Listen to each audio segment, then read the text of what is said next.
ce temps-là, Jésus disait à ses disciples, « Ne vous faites pas de trésors sur la terre, là où les mythes et les vers les dévorent, où les voleurs percent les murs pour voler.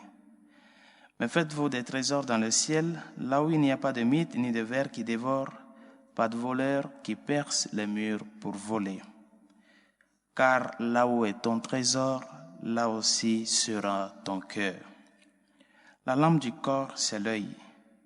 Donc si ton œil est limpide, ton corps tout entier sera dans la lumière. Si ton œil est mauvais, ton corps tout entier sera dans les ténèbres. Si donc la lumière qui est en toi est ténèbres, comme elles seront grandes les ténèbres. » Acclamons la parole de Dieu. Louange à toi, Seigneur Jésus. Car là où est ton trésor, là aussi sera ton cœur. L'aspiration finale de l'homme, c'est de parvenir au bonheur. Et c'est ça la finalité de tout homme. Parvenir au vrai bonheur.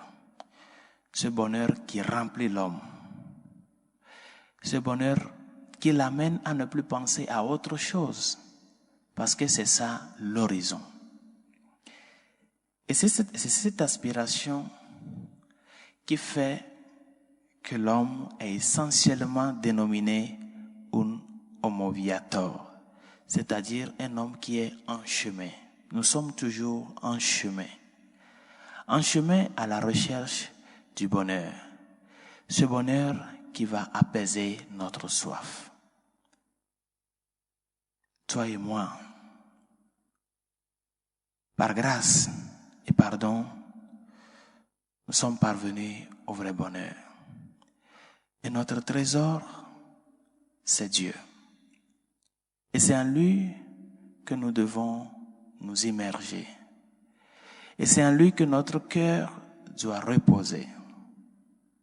Saint Augustin nous le dit, « Seigneur, mon cœur est inquiet jusqu'à ce qu'il ne se repose en toi. » Parce que quand l'homme se repose en Dieu, bien sûr qu'il a des problèmes. Bien sûr que les croix, les difficultés viendront. Mais il les vivra à la lumière de l'unique Dieu. Et comment est-ce que nous savons que notre trésor est Dieu? Parce qu'il s'est fait homme. Il s'est fait homme, il a pris notre nature humaine par amour pour nous. Il a passé les péripéties de la vie, excepté le péché. Il a souffert toutes sortes de douleurs pour nous. Il l'a mené jusqu'au bout, par amour. Notre trésor, c'est Dieu. Et c'est pour cela, Sainte Thérèse d'Avila nous dit, « Mon Dieu est mon tout. Qui a Dieu a tout. » C'est ça. Qui a Dieu a tout. Quelqu'un peut dire, « Oui, je suis chrétien, je suis chrétienne. Je vais à la messe tous les jours, je prie. » Mais la réalité de la vie matérielle quotidienne devient de plus en plus difficile. Comment est-ce que vous pouvez me dire que j'ai Dieu et j'ai tout? Chers amis, qui a Dieu a tout. Tout dépend de comment tu vis ta foi. Tout dépend de comment tu te relationnes avec Dieu. Et comment tu le considères. Parce qu'il a son temps. Chacun doit attendre ce temps-là. Mais que rien ne nous amène à chercher notre trésor hors de lui. Parce qu'il est l'unique bonheur qui remplit notre vie. Et comment nous pouvons parvenir à pouvoir faire trésor dans le ciel? L'unique manière, l'unique chemin de parvenir à faire du trésor dans le ciel, c'est à travers la charité. Parce que c'est la charité qui nous amène au plus profond de Dieu. Nous amène à entrer dans le tréfonds de Dieu. La charité est la vertu qui touche Dieu. Parce que la vie de la charité amène la personne qui la vit à pouvoir se donner à l'autre. Se donner à l'autre. Il y a une partie de ta personne qui se fait don.